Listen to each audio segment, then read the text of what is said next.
video. What I'm going to talk about is about the Garden of Eden.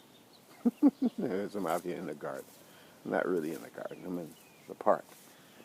But the thing is that in life, in a certain way, we all want to kind of, it's not just about the Garden of Eden. The thing was that this morning when I woke up, I thought about power. And about power has to do with order.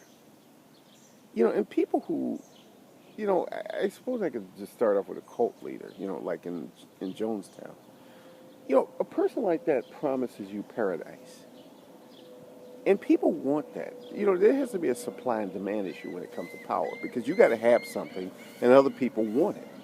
So what a lot of these people have is a vision of a perfect world, a utopia, so to speak, that they have to kind of create in their mind. They have to create this utopic vision of things. The world that would be perfect if only we could get everything together and if everybody cooperates and if everybody...